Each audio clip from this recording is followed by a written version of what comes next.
What's up mga kapuso, narito na naman pong muli ang inyong lingkod upang magbahagi ng mga ganap ngayon dito sa Abot Kamay na Pangarap.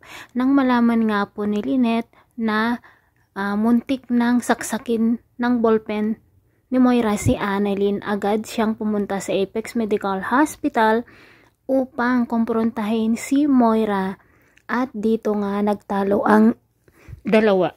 Sinabi nga ni Moira na ipakukulong daw niya si Annalyn, at sinabi naman ni Lynette na wala talagang utang na loob itong si Moira dahil siya na nga itong tinulungan, siya pa tong nagrereklamo, at tinugon pa ni Lynette na kahit saang korte ay haharapin niya dahil hindi siya natatakot. Nang palayasin na nga ni Moira si Lynette ay pinagbabato nga po niya ito ng prutas. Samantala, kinausap naman ni Moira si Doktora Menor at sinabi na gagawa siya ng paraan nang sa ganun nga po ay ma-discharge na sa hospital dahil nga po nababagot na siya. Naku, sana hindi na lang tinulungan ni Annalyn, no mga kapuso, dahil nga hindi matanggap ni Moira ang pagbutas ni Annalyn sa kanyang ulo gamit ang hand drill tools, kung kaya't nag-utos siya ng tao na gagawa ng paraan para sa ganun daw ay makakuha ng ebidensya laban kay Annalyn para mapakulong ito. At narinig nga po ni Zoe ang sinabi ni Moira sa telepono, at agad nga niya itong kinumpronta at sinabi na tigilan na niya si Annalyn, huwag na niya itong kasuhan dahil wala itong mapapala. At dito nagtalo na naman po ang mag-ina dahil nga sa pagtatanggol ni Zoe dito kay Annalyn. Napakasama talaga ang pag-uugali ni Moira. Buti na lang hindi sinasang-ayunan ngayon ni Zoe, no mga kapuso, ang mga desisyon ni Moira. Samantala, doon naman sa East Ridge Medical Hospital,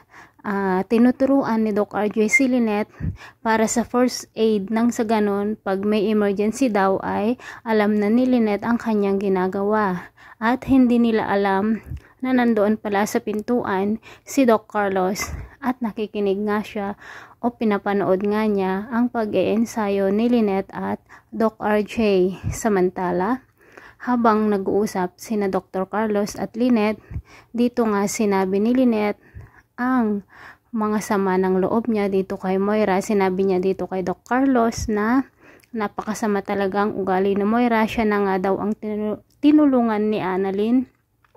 Siya pa itong magdedemanda. Wala talagang utang na loob si Moira, mga kapuso.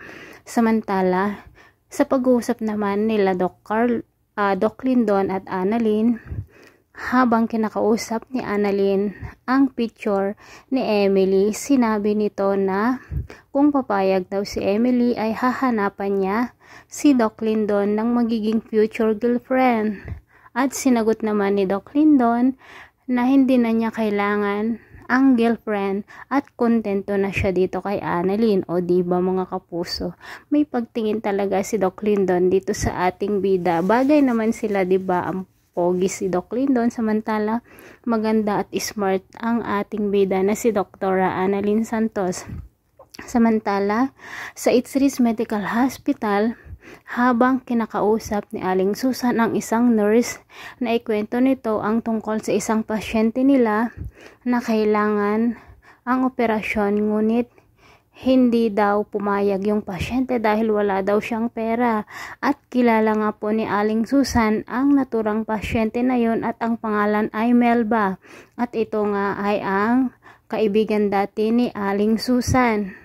At ito nga po si Manilyn Reynes. Ano kaya ang role ni Manilyn Reynes dito, mga kapuso, no? So abangan po natin ang mga susunod na kabanata. At syempre, hindi naman magtatagumpay si Moira na ipakulong si Annalyn. Dapat nga si Moira ang makulong dahil siya nga ang masamang ugali at siya nga ang criminal, diba mga kapuso? At hindi naman papayag si Zoe, Doc RJ, Doc Lyndon at Lynette na makulong ang ating bida. Ay naku, sana naman hindi na naman makasilip ng butas si Moira, para sa ganun ay hindi maging kawawa na naman ang ating bida. So ito lamang po mga kapuso. Thanks for watching. Bye bye.